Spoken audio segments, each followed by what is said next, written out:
Have you ever been stuck and wondered what to pray? Or have you ever wondered how come pastors and maybe some other people in your church seem to know exactly what to pray? Well, today we're going to talk about how to listen as you pray. You see, sometimes pastors get called into very difficult situations. Maybe a young child has died or something. And as they're driving over to the person's house to say, God, I have nothing to say to these people. Help, would you give me something to say? And out of that struggle, they learn to hear God's voice. And God starts to speak to them, and God gives them some words of encouragement that they can speak. Well, we don't have to wait until we're in that kind of a really tight situation in order to learn to hear God's voice. And when some of us are able to listen to God as we're praying, it's kind of like if you're driving a car that has standard, or maybe you've got an automatic and you've got it in the wrong gear, you've got it in low gear instead of the proper drive gear, and you're driving along and you're paying attention to the people on the sidewalk and the roads and the other cars around you. And you notice this sound, and this sound doesn't seem quite right. And so then you reach over and you adjust the gear shift. It's kind of like that, because you'd be praying and you're speaking and you're thinking about what you're saying, but at the same time you're attentive to this other sound, this other, in the case of hearing God, this other voice in the background. And you learn to listen to that voice at the same time that you're talking. Just like somebody learns to listen to the sound of their car motor as they're driving down the road. So what is it like when you hear that voice? It's a little bit like being in a lazy river at a water park. I think most of you probably know what that's like. It's like a winding river, except it has nice clean concrete walls and nice clean pool water inside. And some places the river gets wide, and that's a good place to get in. Maybe there's some steps there and you can get in. And the way we get into that river where we hear God's voice, one of the good ways is to worship. And some people might have a favorite worship song that they like to listen to.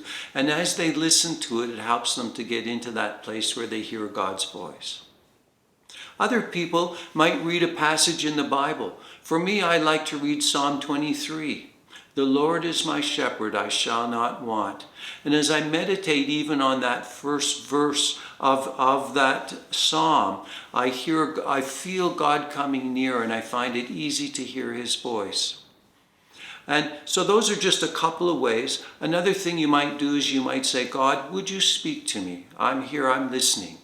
And so then you might think of Psalm 46, which says, be still and know that I am God. And so you quiet your own voice inside so that you can hear him. And maybe you think about Hebrews 11:6, which says, those who come to God must believe that he exists and that he rewards those who seek him. He rewards those who listen to him. And John 10 verse 27 says, my sheep hear my voice. You don't have to worry about whether God wants to speak to you, because he tells us that all my sheep, all the people who follow me, will hear my voice so that they can follow me.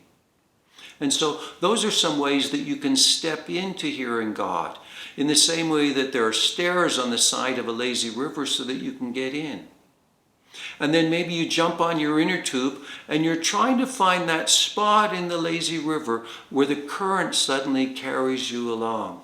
And it's the same thing with listening to God. You get in and you're ready, and you kind of look around a little bit, and in your spirit, you're just kind of being in that place and trying to catch the stream of God. The same way that in a lazy river, you might paddle your inner tube around a little bit until there you catch the stream and it carries you along.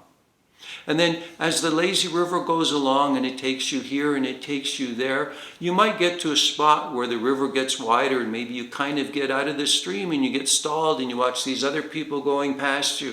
And you say, I want to get back in the stream. And so you paddle a little bit and you get back in the stream.